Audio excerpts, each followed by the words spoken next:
बिस्मिल्लाहिर्रहमानिर्रहीम। अस्सलाम वालेकुम। आज का जो हमारा सब्जेक्ट है वो ह्यूमन कंप्यूटर इंटरेक्शन है, और हम जो सबसे पहले डिस्कस करेंगे वो सबसे पहले मॉडल्स को डिस्कस करेंगे। उसके बाद हम मल्टी मॉडल इंटरेक्शंस को डिस्कस करेंगे। फिर हम डिस्कस करेंगे डिज़ाइनिंग और डाइवर्सिटीज़ को। सबसे पहले मॉडल को देखते हैं। मॉडल क्या होता है हमारे पास। अब model is the classification of a single dependent channel और sensory input output between a computer and a human. Basically model क्या होता है। मॉडल एक ऐसी चीज़ होती है जो हमसे इनपुट और आउटपुट दोनों ले रही हो, और ये इंटरेक्शन कंप्यूटर और ह्यूमन के दरमियान हो रहा हो, कंप्यूटर और ह्यूमन के दरमियान। हम मॉडल को इस तरह भी कह सकते हैं कि मॉडल हम एक प्रिडिक्शन करते हैं कंप्यूटर के साथ इंटरेक्शन करके कि हमारे पास जो आने वाले आउटकम्स होंगे या रिस्क होंगे वो क्या होंगे, और यानी कि हमें कितना एडवांटेज वगैरह होगा। फॉर एग्जांपल जब हम कोई प्रोजेक्ट डेवलप करते हैं तो उसमें हम एक यूएमएल डायग्राम यूज़ केसेस वगैरह को यूज़ करते हैं। वो भी एक तरह के मॉडल ही होते हैं ताकि हमें पता चल सके कि what did happen in the situation, कि इस सिचुएशन में क्या हैपन हो सकता है। उसके बाद हमारे पास मल्टी मॉडल्स आ जाते हैं। मल्टी मॉडल्स जो है ना, मल्टी मॉडल और मॉडल दोनों में सेम है। इसमें भी हम कंप्यूटर के साथ इंटरेक्शन ही करवाते हैं, लेकिन मल्टी मॉडल में जो है ना हम इंटरेक्शन वर्चुअल और फिज़िकल इन्वायरमेंट में करवाते हैं। वो कैसे हो सकती है। वो इस तरह हो सकती है कि जिस तरह हमारे पास एक मॉडल है, फॉर एग्जांपल एक कंप्यूटर है, इसके अंदर हमारे पास होता है का कीबोर्ड और माउस होता है। इस पे हम इनपुट और आउटपुट दोनों तरह की फंक्शनलिटीज़ को देख सकते हैं। जैसे हम इनपुट करते हैं किसी भी टेक्स्ट को, तो वो हमारी इनपुट होती है कंप्यूटर में, कंप्यूटर हमें उसकी आउटपुट शो कराता है। ये हमारे पास मल्टीपल मॉडल है। हम दूसरे एग्जांपल इसकी ये ले सकते हैं, जैसे एक मोबाइल है, सेलफोन है, इस पर हम व्हाट्सएप यूज़ करते हैं, कोई टेक्स्ट मैसेज यूज़ करते हैं, हमने किसी को कोई इमेज भेजनी हो, कोई टेक्स्ट भेजना हो, सिंपल उस पर इनपुट करते हैं या सेलेक्ट करते हैं इमेज को, आउटपुट हमें ये शो करता है कि ये सेंड हो चुकी है। उसके बाद हमारे पास मल्टी मॉडल इंटरेक्शन डिज़ाइन आ जाता है। हमारे पास पहले मल्टी मॉडल था, अब मल्टी मॉडल इंटरेक्शन, ये कंप्लीट मल्टी मॉडल इंटरेक्शन है। तो मल्टी मॉडल इंटरेक्शन का जो डिज़ाइन है वो क्या है। सबसे पहले ये देखते हैं कि हमें जो इंटरेक्शन है ना मल्टी मॉडल की इंटरेक्शन, बेसिकली इसमें ये बताया गया है कि हम मल्टी मॉडल के साथ इंटरेक्ट कैसे होते हैं। इंटरेक्ट होने के बाद जो हम करते हैं वो ये करते हैं कि हम इम्प्रूव करते हैं यूज़र का एक्सपीरियंस को प्रोडक्ट के साथ। और ये हमारे पास एग्जांपल्स आ जाती हैं, जैसे कि वॉइस हो गई, टेक्स्ट हो गई, टच हो गई, टैप्टिक फीडबैक हो गया। ये फीडबैक के थ्रू हम इसको इम्प्रूव करते हैं ताकि इसमें अगर कोई एरर वगैरह या कोई मसला आ रहा हो यूज़र के अकॉर्डिंग तो हम उसको इम्प्रूव कर सकें। उसके बाद इंटरेक्शन मॉडल हम डिस्कस कर लेते हैं। इंटरेक्शन मॉडल होता क्या है। इंटरेक्शन मॉडल अभी जैसे बताया है कि ये इंटरेक्शन होती है कि यूज़र की और कंप्यूटर की आपस में इंटरेक्ट किस तरह हो रहे हैं, कोई एप्लीकेशन के ज़रूर ये बाइंड हो गए हैं आपस में, इसको हमने इंटरेक्शन मॉडल कहते हैं। इंटरेक्शन ना एक तरह की ग्लू कह लें आप, कि इसको यूज़र के साथ ये इंटरेक्ट हो जाती है। अगर यूज़र को ये अच्छी लगती है तो यानी कि फॉर एग्जाम्पल इसको मज़ा आ रहा है करने में, तो वो इसको एंजॉय करता है। और उसके बाद हमारे पास एडवांटेजेस आ जाते हैं मल्टी मॉडल इंटरेक्शंस के। एडवांटेजेस क्या है कि ये फ्लेक्सिबल होता है, एफिशिएंट होता है, यूजेबल इन्वायरमेंट होता है। अब यहाँ पे हमारे पास इनपुट मोडालिटीज़ आ रही हैं, जैसे कि स्पीच है, हैंड राइटिंग है, हैंड गेस्चर है, गेज है। और उसके बाद जो हमारे पास आउटपुट मोडालिटी जो हमारे पास कंप्यूटर या सिस्टम शो करता है वो ये स्पीच सिंथेसाइजर है, स्मार्ट ग्राफिक्स शो करता है। मल्टी मोडालिटीज़ आ जाती हैं उसके बाद हमारे पास। अच्छा, मल्टी मोडालिटी क्या होती है इसको हम बात कर लेते हैं कि the multimodality is an interdisciplinary approach that understand communication and representation to be more than about language. इसका क्या मतलब है। मल्टी मोडालिटी का मतलब यानी कि काफ़ी सारे मॉडल्स हम कह लें एक में मर्ज किए होते हैं।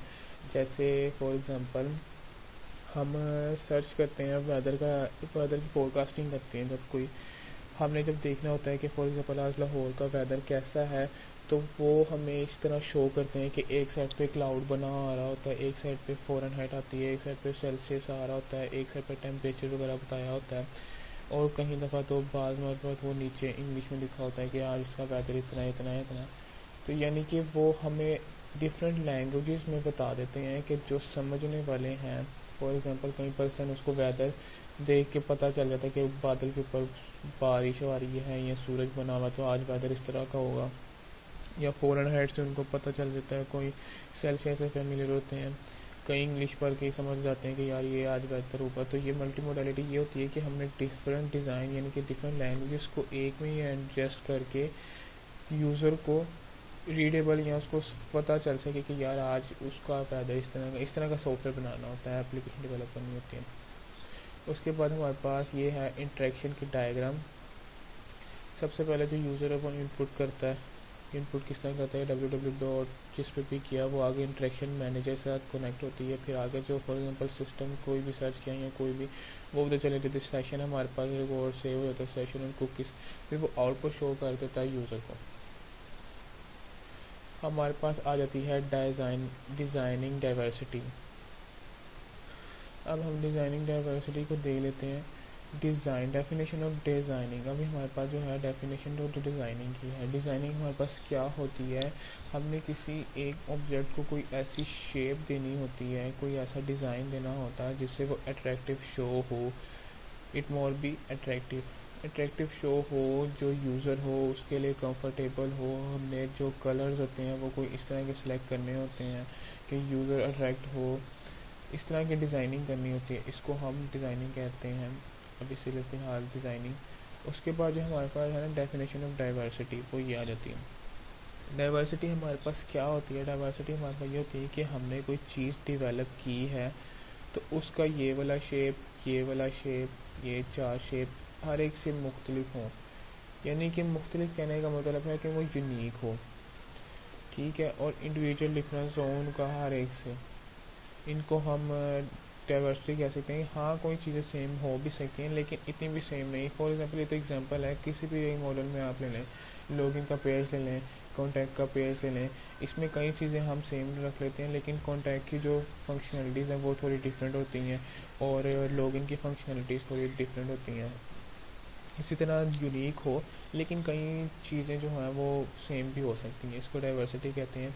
जिस तरह अब हम कोई फॉर्म फिल करवाते हैं, इसमें हमारे पास जेंडर आ जाता है कि किस तरह जेंडर आपका क्या है, सोशो इकोनॉमिक स्टेटस क्या है, एज, फिज़िकल एबिलिटीज़ क्या हैं आपकी, यूज़र से हमने फॉर्म फिल करवाने में लेनी होती हैं, एज क्या है, रिलीजियस बिलीफ क्या होती है आपकी। ये सारी हमारे पास डाइवर्सिटीज़ आ जाती हैं कि कईयों की तो सेम होंगी लेकिन कईयों की डिफरेंट होंगी। ये हमारे पास डाइवर्सिटीज़ आ जाती हैं, यूनिक होती हैं कईयों की। उसके बाद हमारे पास आ जाती है डिज़ाइनिंग फॉर डाइवर्सिटीज़। ये कंप्लीट है डिज़ाइनिंग फॉर डाइवर्सिटी की। क्या डिज़ाइनिंग और डाइवर्सिटीज़ के जो 3 की एरियाज़ हैं ना वो ये है। सबसे पहले designing for user with disabilities के जो माजूर लोग होते हैं उनके लिए जो है विजुअल इम्पेयरमेंट कैसे होगी, हेयरिंग इम्पेयरमेंट कैसे होगी, फिजिकल इम्पेयरमेंट कैसे होगी। और जो है designing for different age group, for example जो हमारे पास काफ़ी ओल्ड एज पीपल होते हैं उनके लिए क्या हमारी डिज़ाइनिंग होगी, जो चिल्ड्रन है उनके लिए डिज़ाइनिंग क्या होगी, जो अडल्ट हैं उनके लिए क्या डिज़ाइनिंग होगी। और उसके ये जिस तरह पीपल आ गया, चिल्ड्रन, और उसके बाद हमारे जो थर्ड की है इसकी वो कल्चरल डिफरेंस है कि जो कई कल्चर के लोगों को कोई कलर पसंद होता है, कहीं कुछ पसंद करते हैं कलर और फंक्शंस वगैरह, कईयों को कुछ पसंद नहीं आते। इस तरह की डिज़ाइनिंग करनी होती है। सबसे पहले हमारे पास जो है ना विजुअल इम्पेयरमेंट आ जाता है। ये विजुअल इम्पेयरमेंट क्या होती है कि हमारी जो विजुअल जो है ना विजन लॉस, इसको कह सकते हैं कि कईयों की आई साइट वीक हो जाती है, जो डिक्रीज़ हो जाती है एबिलिटी देखने की। ये problem flexible by usual means है सच एज ग्लासेस। हम इसको ग्लासेस लगा के हम जो है ना ये प्रॉब्लम को सॉल्व कर सकते हैं। कईयों की आई साइड कंप्यूटर यूज़ करने से ज़्यादा लूज़ हो जाती है। ये बेसिकली यही बताया गया कि डिसेबिलिटीज़ वाले पीपल कौन से होते हैं विजुअल इम्पेयरमेंट में। उसमें सबसे पहले जो है ना आई साइट का जो है वो आ जाता है। उसके बाद हमारे पास जो है ना हियरिंग इम्पेयरमेंट। जो हेयरिंग इम्पेयरमेंट है ये है कि जो हमारी जो कईयों की सुनने में जो है ना कमी हो जाती है, वो काफ़ी डिफरेंस है, किसी की आवाज़ को क्लियर ही नहीं सुन सकते। कईयों के ईयर ड्रम जो होते हैं उनमें एक ईयर कनाल होता है, उसमें थोड़ी सी प्रॉब्लम आ जाती है जिसकी वजह से वो सुन नहीं सकते। और ये मोस्टली इस तरह क्रिएट होता है कि हम कभी कभार साउंड जो है वो काफ़ी हाई लेवल सुन लेते हैं, तो हमारे इयरिंग जो है ना सेंसिटिव होती है काफ़ी, तो उससे थोड़ा मसला हो जाता है। तो ये बेसिकली वही बताया गया है कि हियरिंग लॉस क्रिएट क्या होता है कि हम जो बेटर है वो इस तरह है कि हर्ट्ज में हम इसको सुन सकते हैं हम। तो ये इसी तरह डिसेबिलिटीज़ बताई हैं इसमें। दूसरा जो लास्ट पे है फिज़िकल इम्पेयरमेंट। फिज़िकल इम्पेयरमेंट होते हैं वो लोग जो चल फिर नहीं चल सकते, जिस तरह ये लड़की बैठी हुई है व्हील चेयर पे, इसमें फ़िज़िकल इम्पेयरमेंट है। तो हमारे पास जो एक्टिविटीज़ होती हैं वो नहीं कर सकते बेसिकली लोग। तो ये उस तरह के लोगों के लिए भी हमें डिज़ाइन करना होता है कि लोग उसको देख के इंजॉय कर सकें। इस तरह के लोगों को भी साथ रख के हमें चलना होता है। Thank you so much.